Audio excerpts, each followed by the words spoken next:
الله وبركاته. الحمد لله رب العالمين، والصلاة والسلام على رسوله محمد وآله وصحبه أجمعين. أما بعد، أعوذ بالله من الشيطان الرجيم. بسم الله الرحمن الرحيم.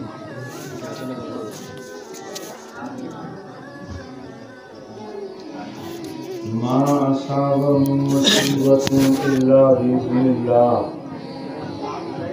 ومن يؤمن بالله يهد قلبه، والله بكل شيء عليم.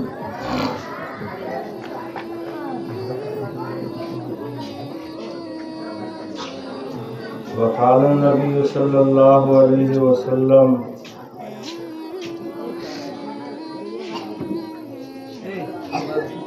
فإنه من يعش منكم بعدي فسيرى اختلافا كثيرا، عليكم بسنتي وسنة الخلفاء الراشدين المهديين.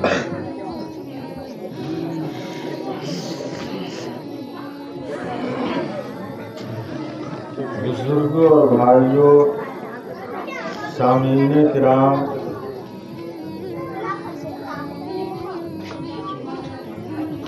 اللہ تعالیٰ کا فضل و کرم ہے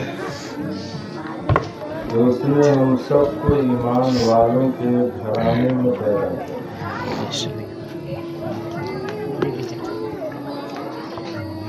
اور ایمان جیسی عظیم دولت سے ہم سب کو مستفیض فرمایا۔ موبائل کی پیسہ ہے بھائی۔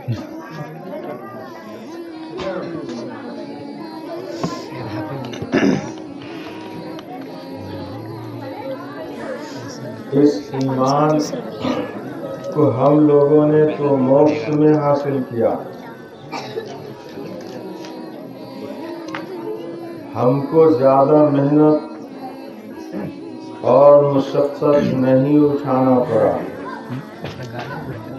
ہم لوگ گویا فری میں مسلمان ہو گئے۔ ہمارے باپ اور دادا مسلمان تھے تو ہم بھی مسلمان ہو گئے۔ تو جو چیز فری میں دستیاب ہوتی ہے اس کی اہمیت اتنی نہیں ہوتی،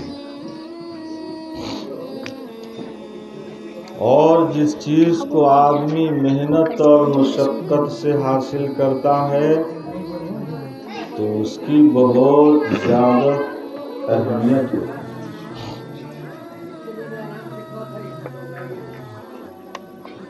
تو ایمان کی قیمت اگر آپ حضرات کو معلوم کرنا ہو تو حضرت بلال حبشی رضی اللہ عنہ سے جا کر پوچھئے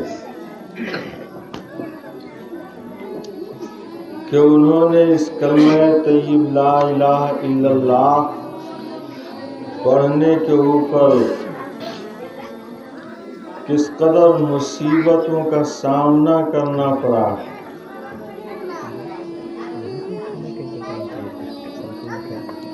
اور انہیں طرح طرح کی تکلیفیں دی گئی ہیں۔ وَهُوَ فِي ذَلِكَ الْبَلَاءِ يَقُولُ أَحَدٌ، لیکن پھر بھی وہ اس مصیبت میں اللہ احد کہتے تھے۔ منہ کے بل گر کے بھی اللہ احد کہتے تھے، اور کس کی ہیبت سے صنم سہمے ہوئے رہتے تھے۔ یہ وہ لوگ تھے جس کے اندر کوئی جان نہیں ہے وہ بھی سیما رہتا تھا اور خوف زدہ ہوتا تھا۔ جانداروں کا خوف، جانداروں کے اندر کتنا خوف رہا ہوگا اس کا آپ اندازہ لگا سکتے ہیں۔ تو اسلام مذہب کے ماننے والوں پر مصائب کا آنا کوئی نئی بات نہیں، یہ بہت پرانی بات ہے۔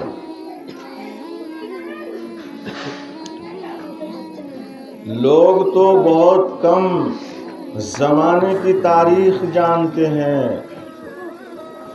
لیکن قرآن کریم میں تو 5000 اور 7000 سال پہلے کی تاریخ مسلمانوں کی اور کافروں کی موجود ہے، اور ہر جگہ ہر تاریخ میں آپ دیکھیں گے، ہر صدی میں آپ دیکھیں گے کہ مسلمانوں پر مصیبتوں کے پہاڑ ڈھائے گئے۔ اسلام مذہب سے پہلے بھی جو حق کے اوپر، مذہب حق کے اوپر قائم رہتے تھے، ان کے اوپر بڑی بڑی مصیبتیں آئیں۔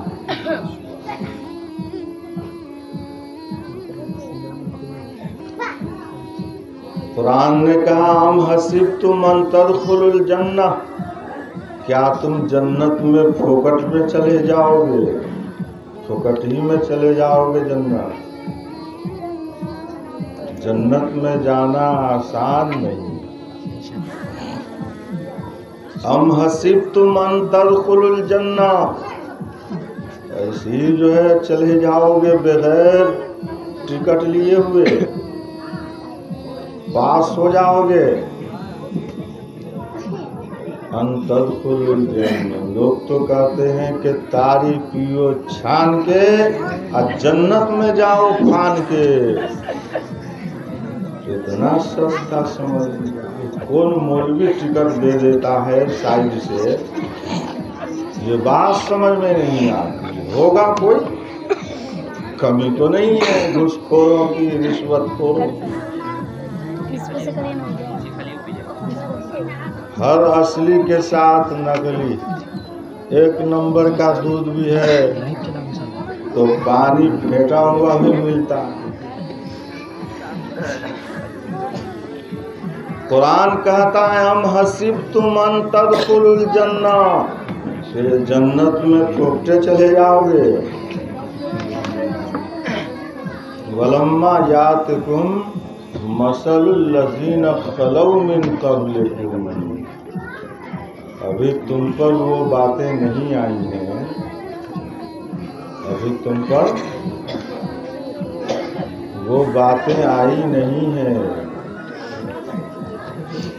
تم پر وہ مسائل آئے نہیں۔ مثل الذین خلوا من قبلکم، جو تم سے پہلے لوگوں پر آ چکی، مستہم الباساء والضراء، ان کے اوپر بڑی بڑی مصیبتیں آئی، وزلزلوا، وہ لوگ بہت پریشان کیے گئے، حتیٰ یقول الرسول، یہاں تک کہ رسول بھی کہنے لگے، والذین آمنوا معہ، ایمان والے بھی کہنے لگے، متی نصر اللہ، اللہ کی مدد کو وہی ہے، متی نصر اللہ، اللہ کی مدد کو وہی ہے۔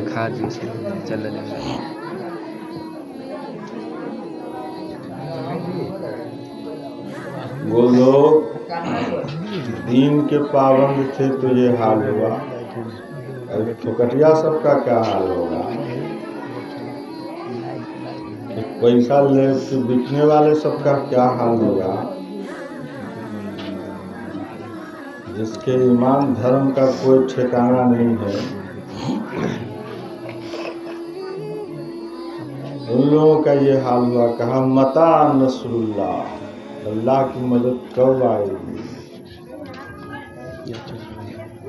الا ان نصر اللہ قریب، خبردار اللہ کی مدد بہت قریب ہے۔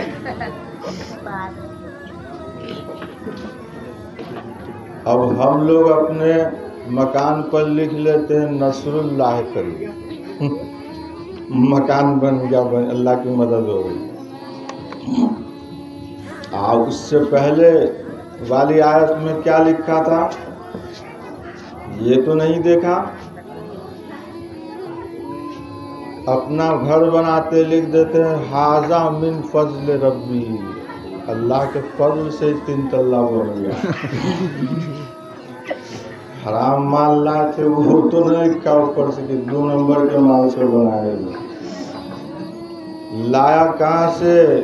چوری ڈکیتی، لوگوں کے جان کو مار کر، حق مار کر 3 منزل بنایا، اوپر لکھ دیا ھذا من فضل ربی، اللہ کے فضل سے بنایا۔ بےایمان چوری ڈکیتی کے مال سے لوگوں کے حق کو مار کر، سب آدمی کو نہ ہے ایسا بھائی، سب آدمی ایسا نہیں ہے، کہا کہ ہم کو بھی لے مارا، سب نہیں ہے ایسا، اس میں جو ہے بہت سا آدمی ہے محنت کی کمائی سے بنایا۔ تو حلال روزی سے، حلال رزق کو تو اللہ پسند فرماتے ہیں، لیکن سب حلال روزی جو ہے اینٹیں پتھر میں لگا دو اور خالی سیمنٹ اور بالو میں لگا دو حلال روزی، یہ بھی صحیح نہیں ہے۔ اس لیے حساب کتاب سے مکان بنا۔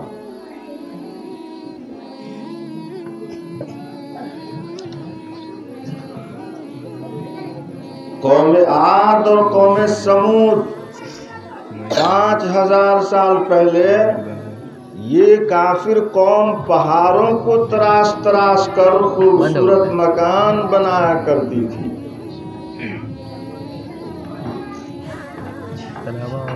قوم عاد اور قوم سمود پہاڑوں کو تراش کر، قرآن نے کہا وَتَنْحِتُونَ مِنَ الْجِبَالِ بُيُوتًا فَارِهِينَ، تم لوگ پہاڑ کو کھود کر مکان بناتے ہیں۔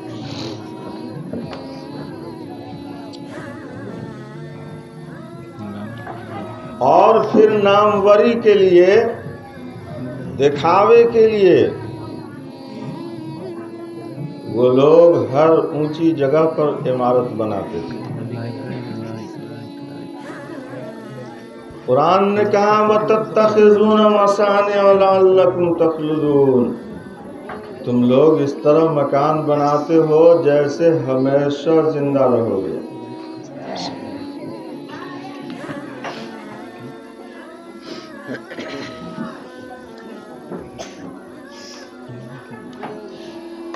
حدیث میں آتا ہے کہ ضرورت سے زائد جو لوگ مکان بناتے ہیں کلو بناء وبال، ہر عمارت وبال ہے، اس کے لیے وبال جان ہوگا قیامت کے دن۔ ضرورت سے زائد مکان اگر کسی نے بنایا، اس لیے مکان بنانے میں بھی احتیاط۔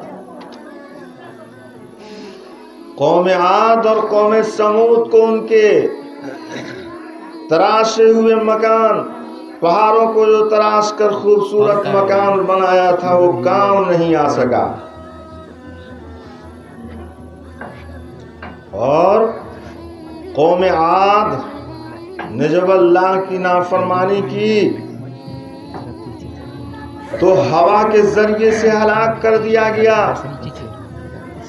یہ لوگ اپنے اونچے اونچے مکان کو پکڑ کر یہ چاہتے تھے کہ ہم عذاب خداوندی سے بچ جائیں گے، لیکن وہ نہیں بچ سکے۔ قرآن میں فَسَخَّرَ عَلَيْهِمْ 7 لَيَالٍ و8 أَيَّامٍ، 7 رات 7 لیال و8 أيام، 8 دن تک تیز ہوا چلتی رہی آندھی چلتی تھی اور لوگوں کو پٹک پٹک کر کے مارتی تھی.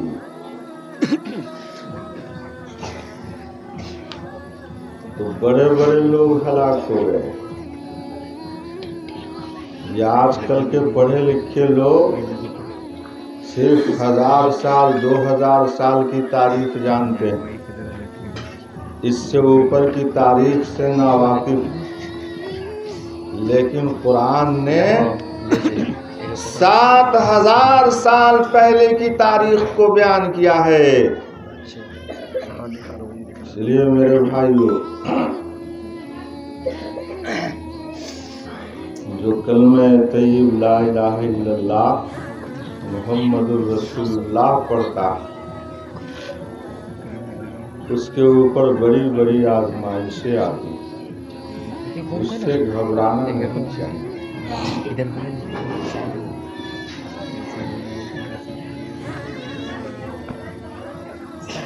وقال الذين كفروا لنخرجنكم من أرضنا أو لتعودن في ملتنا.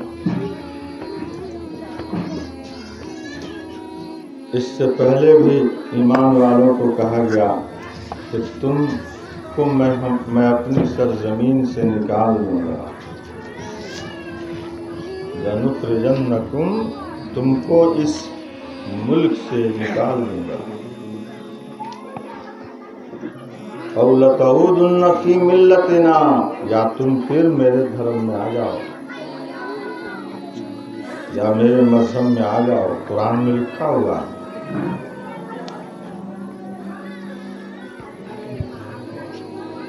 حضرت شعیب علیہ السلام کا واقعہ.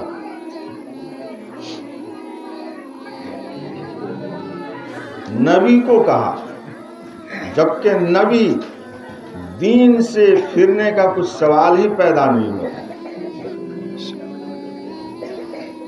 کہا تم کو ہم اس سرزمین سے نکال دیں گے. او لتعودن فی ملتنا، یا پھر تم بھی میرے دھرم میں آ جاؤ. انبیاء علیہ السلام نے فرمایا تو پھر جب تمہارے دھرم میں ہم چلے گئے تو اس کا مطلب ہم جھوٹے نبی ہوئے، کہ ہماری تو صداقت نہیں رہی، ہم تو جھوٹے ہو گئے، اللہ پر ہم نے جھوٹ کر دیا، اسی لیے تو سلندر کھا گئے. اور جب ہمارا دین سچا ہے، جب ہم اللہ کے نبی ہیں، ہمارا دین سچا ہے، تو ہم دین سے نہیں پھر سکتے. قد افترینا علی اللہ کذبا ان عدنا فی ملتکم، اگر تمہارے دھرم میں ہم لوٹ گئے تو اللہ پر ہم جھوٹے بہتان لگانے والے ہم ثابت ہوں گے، ہم نبی نہیں ہوں گے. اس لیے میرے بھائی، ستیز کار رہا ہے ازل سے قائم روز، چراغ مصطفی سے شرار بولہبی. تو گھبرائیے نہیں. آزمائش اور مصائب ایمان والوں کا خاصہ ہے، اور ایمان والوں کو صبر کرنا، ایمان والوں کے لیے صبر کرنا یہ ان کا حصہ. حضرت موسیٰ علیہ السلام کا واقعہ بھی قرآن کریم میں شرح و بسط کے ساتھ مذکور ہے. معلوم ہوا فرعون کو کہ ایک نبی پیدا ہوگا جو میری حکومت کو تہو برباد کر دے گا. معلوم ہوا کہ مسلمانوں میں ایک شخص پیدا ہوگا جو میری حکومت کو برباد کر دے گا، میری بادشاہت ختم ہو جائے گی. اس نے کیا کام کیا؟ جو ذبح ہوا ابناء، لڑکوں کو ذبح کرواتا تھا.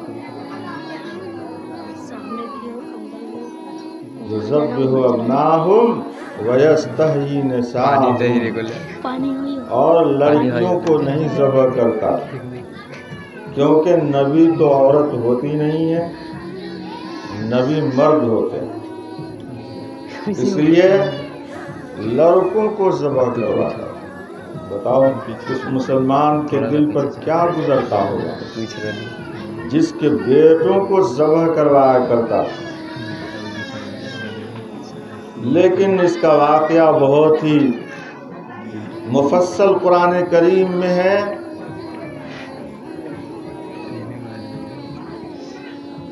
کہ جس کو ذبح کرنا تھا وہ اس کو چھوڑ دیا، ارے جس کو ذبح کرنا تھا موسیٰ کو اس کو چھوڑ ہی دیا اس نے۔ تو مولانا روم نے فرمایا کہ 100,000 طفل کشتا از گزاف۔ مولانا روم نے عجیب نقشہ کھینچا اس کافر کا کہ 100,000 طفل کشتا از گزاف، در درون خانه موسی معاف، در درون خانه موسی معاف، لاکھوں بچوں کو اس نے شہید کر دیا بے قصور، لیکن جس کو قتل کرنا تھا اسے چھوڑ ہی دیا۔ وہ اپنے گھر میں اس کو پال رہا ہے، وہ اس کے گھر میں پل رہا ہے، وہ اس کے گھر میں پل رہا ہے۔ موسیٰ علیہ السلام فرعون کے گھڑی میں پل رہے، لیجیے صاحب چاروں طرف تو کود رہا ہے، گھر کے اندر جو اس کا دشمن ہے اس کو چھوڑ۔ تو اللہ تعالی اس سرزمین کا مالک ہے، پوری دنیا کا کوئی شخص 4 انگل زمین کو نہیں بنا سکا، اتنی سائنس والے ترقی کر گئے۔ 4 انگل کیا 1 انگل زمین نہیں بنا سکے، تو زمین کا مالک کون ہوگا؟ جس نے بنایا ہے اس کو۔ آپ گھر کے مالک ہیں، آپ نے بنایا، زمین کو جس نے بنایا وہی اس کا مالک۔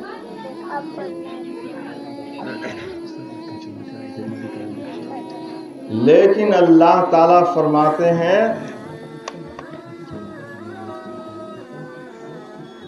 کہ ان الارض للہ یورثها من یشاء من عبادہ، کہ زمین کا ہم تھوڑی دنوں کے لیے اپنے بندوں میں سے جس کو چاہتے ہیں مالک بنا دیتے ہیں، تھوڑے دنوں کے لیے، زیادہ دنوں کے لیے نہیں، چیک کرنے کے لیے کہ دیکھے کیسے یہ استعمال کرتا ہے۔ ان الارض للہ یورثها من یشاء والعاقبۃ للمتقین، مگر یہ دنیا ہے، دنیا تو کسی کو وہ دے دیتا،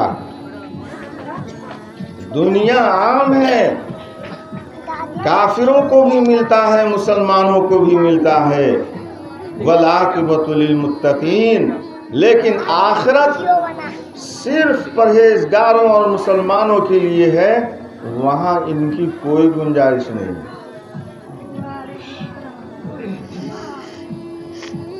تو میرے بھائیو، ہم اپنے اعمال کو سدھاریں۔ یہ زمین، یہ ملک بھی ہم لوگوں سے اس لیے چھن گیا، اللہ تعالیٰ ملک کا مالک بھی مسلمانوں کو بناتا ہے اس لیے کہ وہ اللہ کے احکام کو زندہ کرے، قرآنی تعلیمات کو عام کرے۔ لیکن جب ہم لوگوں نے قرآن کے احکام کو چھوڑ دیا، مذہب اسلام کو ہم نے سمجھا کہ یہ پرانا دھرم ہے، لوگوں نے کہا کہ عورتیں منہ بند کر کے نہیں چل سکتی، پردہ نہیں کرے گی، وہ بالکل کھول کر کے چلے گی۔ سو قرآن کا یہ مسئلہ بہت ہی پرانا ہے۔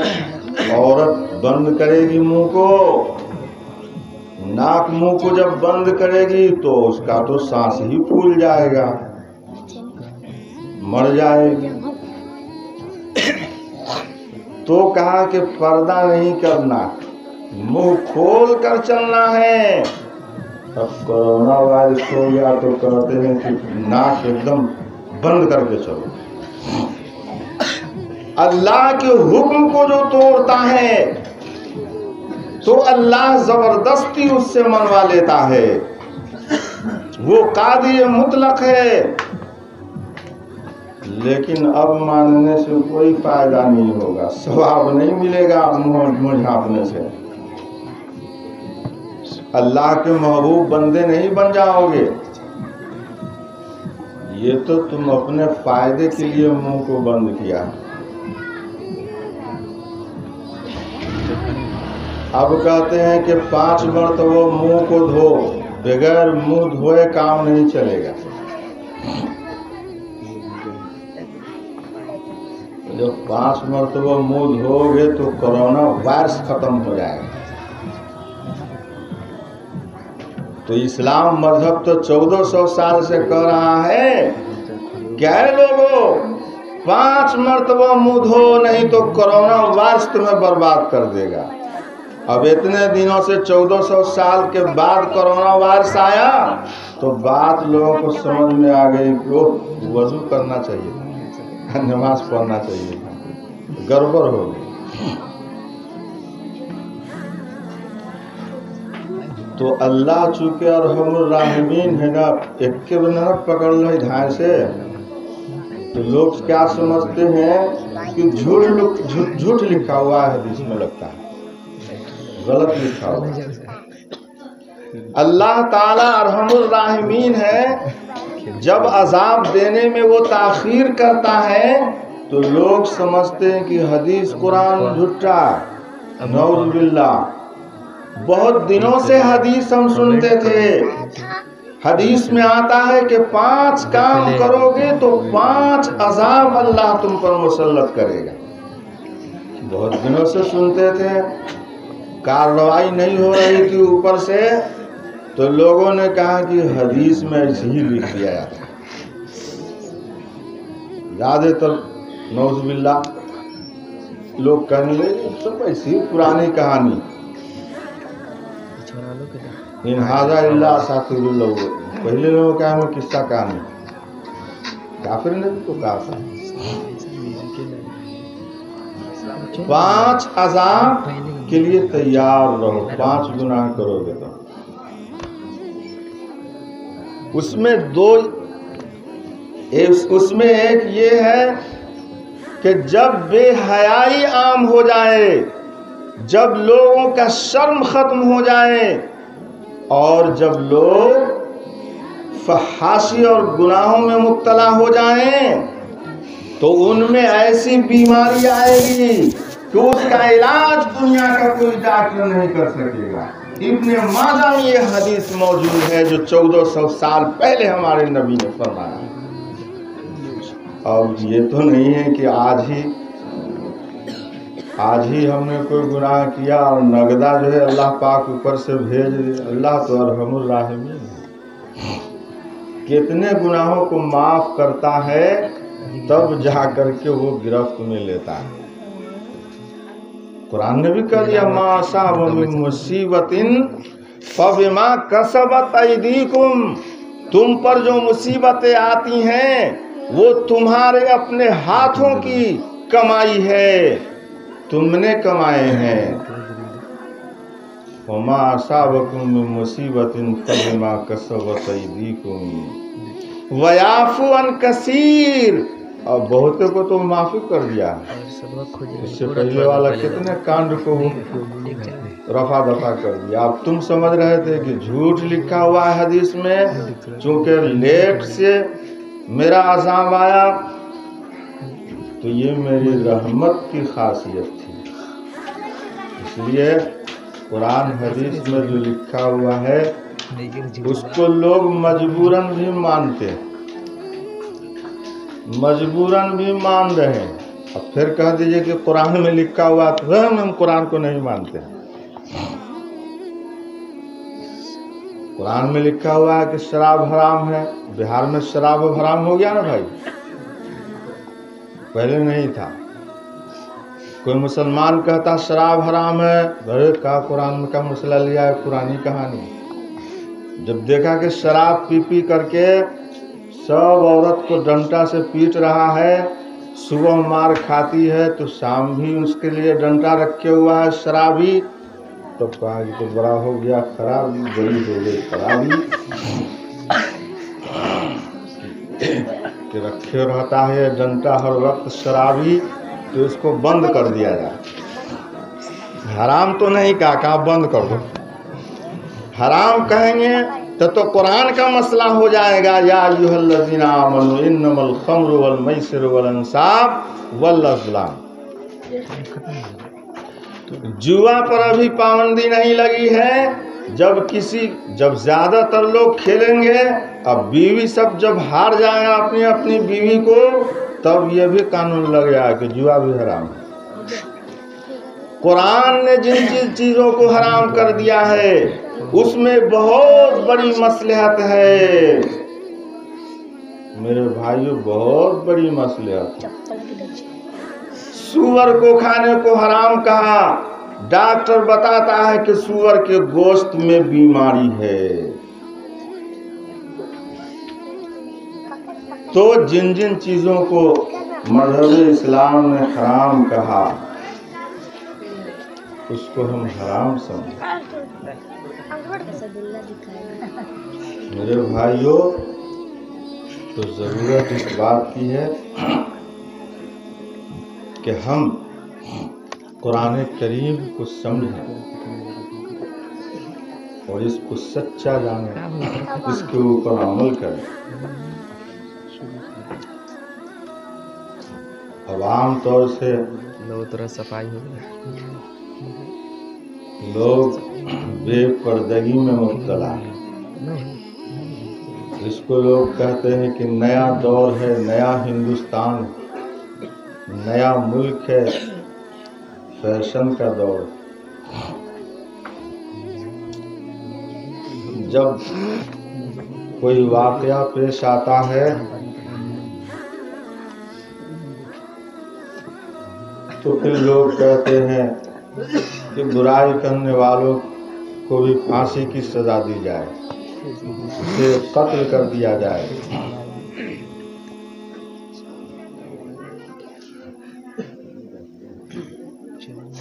جب فیشن عام ہو جائے، بے پردگی عام ہو، تو یقیناً گناہ میں زیادتی ہوگی اور لوگ گناہ زیادہ کریں گے. جب آپ بنسی لگاتے ہیں نا دریا میں اور اس میں آٹا لگائے رکھیے گا تو کوئی نہ کوئی مچھلی آ کے کھائے گی.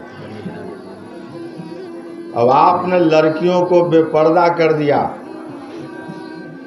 ایک عجیب ڈیزائن کا لباس پہنانا شروع کیا اور آپ نے اس پر بین نہیں لگایا تو جو برائی کرے گا اس کو قتل کر دیں گے، اس کو پھانسی کی سزا دیں گے.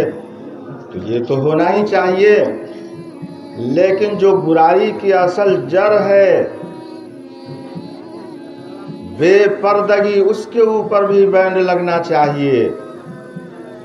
ابے بھائی، آپ جو ہے گوشت لے جا کر میدان میں رکھ دیں گے تو بلی کھائے گی یا چھوڑ دے گی؟ تو آپ بلی کو خالی مارتے رہیں گے یا گوشت ہٹانے کا بھی کام کریں گے وہاں سے؟ یہ عقل مند لوگ کہتے ہیں نہیں، گوشت کھلا ہوا رہے گا، گوشت کو کوئی بند نہیں کر سکتا. لیکن جتنے بلی کھائیں گے سب کو ہم مارنے کے لیے تیار ہیں. تو پوری زندگی تم بلیاں مارتے رہو. عقل مند وہ ہوگا جو گوشت کو لے جا کر کے پردے میں ڈال دے گا. تو یہ عورتیں کیا ہیں؟ گوشت ہیں. اور یہ نوجوان جو لفوا لڑکے ہیں 20-25 سال کے عموماً سب نہ تو مارے لگے ہوں گے. کچھ ایسے درندے ہیں اور نفسانی خواہشات تو بڈھا سب کو بھی لڑکھڑا دو. چھوڑا کی کون بات ہے؟ 80 سال کا بڈھا پرہیزگار نمازی بھی کہے گا بہت اچھی لڑکی جا رہی ہے. اس سے پہلے کالی لڑکی گئی تو یہ بڈھا نہیں پوچھا کہ کون کی لڑکی ہے، گاؤں کی ہے کہ باہر کی ہے. کوئی خوبصورت لڑکی جا رہی ہے تو پوچھتا ہے بڑھوا ہوئی کہ اپنے گاؤں کی ہے کہاں ہو، دوسرے گاؤں کی ہے. تو اپنے گاؤں کی ہے. ایک ہی طریقہ ہے منہ کھول کے جائے گا. ابھی منہ کھولے ہوئے آپ کچھ کھولے ہو اپنا منہ تو بند کرو، جانے دو اس کو. تو لوگ کہتے ہیں یہ نفس ہے. پرہیزگار اور بڑے بڑے لوگ پھسل جاتے ہیں.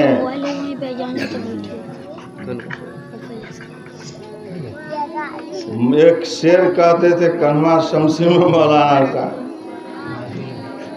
کہ معشوق کی گلی میں ہرگز قدم نہ رکھنا، معشوق کی گلی میں ہرگز قدم نہ رکھنا. کتنے بگڑ گئے ہیں تسبیح ہلانے والے، کتنے بگڑ گئے ہیں تسبیح ہلانے والے.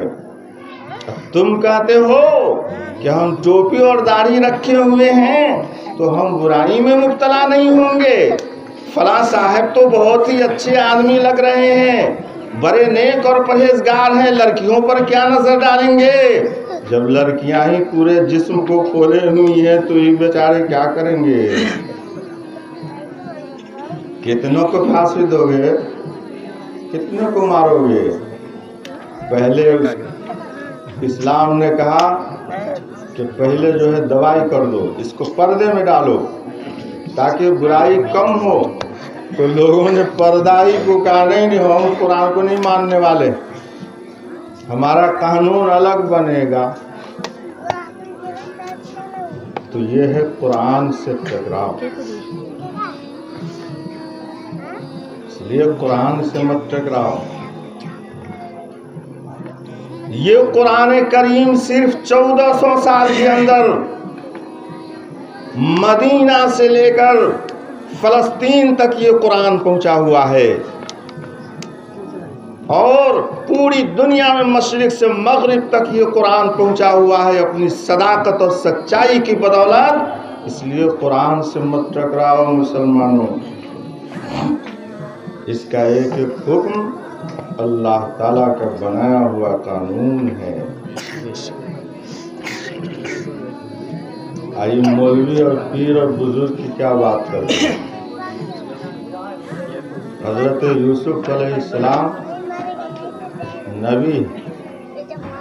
نبی سے چھوٹا گناہ بھی نہیں ہوتا، بڑکا کا تو چھوڑ نہیں، نبی سے چھوٹا گناہ نہیں ہوتا، معصوم ہوتے ہیں. مگر وہ فرماتے ہیں وما ابری و نفسی، میں اپنے نفس کو پاک نہیں مانتا ہوں. ان النفس لامارۃ بالسوء، یہ نفس ہمیشہ برائی کا آرڈر کرتا ہے. الا ما رحم ربی، مگر جس پر میرا اللہ رحم کر دے. تو میرے بھائیو، ضرورت اس بات کی ہے کہ ہم مذہب اسلام کو سمجھیں، قرآن کو سمجھیں، اس پر عمل کرنے کی کوشش کریں. یہ دنیا ناپائیدار ہے، بہت ہی جلد انسان اللہ تعالیٰ سے ملنے والا ہے. انہم ملاقو ربہم، یہ اپنے رب سے ملنے والے ہیں. اس لیے یہاں جتنے ہم آپ آزادی منائیں گے تو قیامت کے دن ہماری یہ آزادی ختم ہو جائے گی. اور جب ہم یہاں پابند ہوں گے تو قیامت میں آزاد ہو جائیں گے. نہیں تو اللہ تو زبردستی منوا ہی لیتا ہے.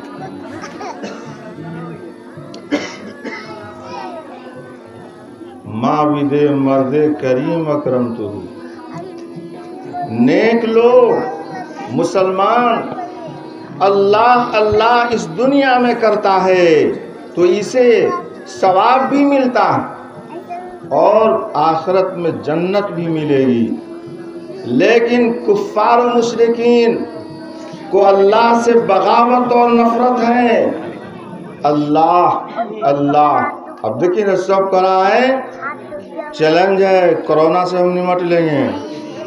چیلنج ہے کورونا سے ہم نمٹ لیں گے. سب آدمی مل کے کورونا سے نمٹ لے گا. پوچھو تھا کہ کیا سال رہے گا کورونا نمٹنے والا سے کتنے دنوں تک رہے گا بتاؤ. پتہ ہی نہیں.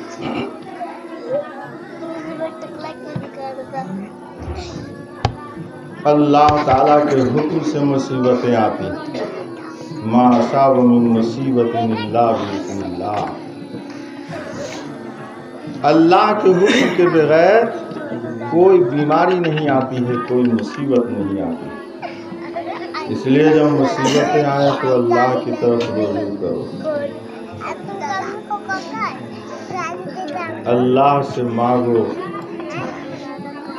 یہی اس کا واحد علاج ہے. جب بھی کوئی مصیبت آئے تو اللہ کی طرف رجوع کرنی چاہیے.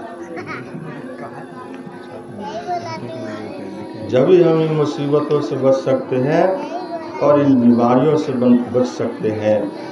اور ہم نے پہلے یہ بات کہی تھی کہ جب بے حیائی عام ہوگی تو اللہ تعالیٰ ایسی ایسی بیماری لائیں گے کہیں کورونا کے بعد پھر کورونا نہ آ جائے. کورونے پر دماغ ہے سب. اب کہیں ہو کے بعد پھر کورونا آ جاؤ تو اب کورونا کے بعد پھر کورونا آ جاؤ تو اللہ تعالیٰ سے دعا کر کہ کورونے تک رہو. رے کورونا تک رہو یعنی قرآن تک رہو. یہ کورونا کیوں آیا کہ قرآن تک. کورونا تورونا نہیں آیا, آیا کیا کورونا یعنی کہ قرآن لا. اب وائرس قرآن لاؤ اور ورد کرو پڑھو.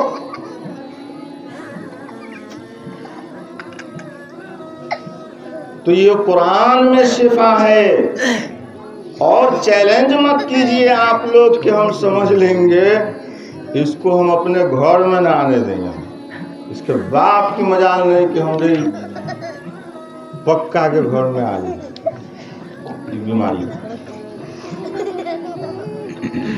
اینما تکونوا یدرککم الموت, تم جہاں کہیں رہو گے موت تمہیں آپ تمہارے پاس آئے گی. یدرککم الموت, موت آئے گی. ولو کنتم فی بروج مشیدہ, اگرچہ تم شیش محل کے اندر گھس جاؤ. ولو کنتم فی بروج مشیدہ, اگرچہ تم شیشہ کے محل میں چلے جاؤ. ولو کنتم فی بروج مشیدہ. اس لیے بھائے مت کریے, ڈرو اللہ سے. ڈرنا ہے فاللہ احق ان تخشا, اللہ زیادہ حقدار ہے کہ تم اس سے ڈرو. تم دنیا کے مصائب سے کیا ڈرتے ہو؟ اللہ سے ڈرو، دنیا کی مصیبتیں ختم ہو جائیں گی انشاءاللہ۔ اور اگر اللہ چاہے گا تو اس کے ہاتھ میں مسلمانوں کو چاہیے کہ ہم قرآن کریم کی تلاوت کریں، اس میں شفا ہے، اور ہم نماز پڑھیں اور اپنے دین پر قائم رہیں، انشاءاللہ تمام مسائل ختم ہو جائیں گے اور حالات بھی سدھر جائیں گے۔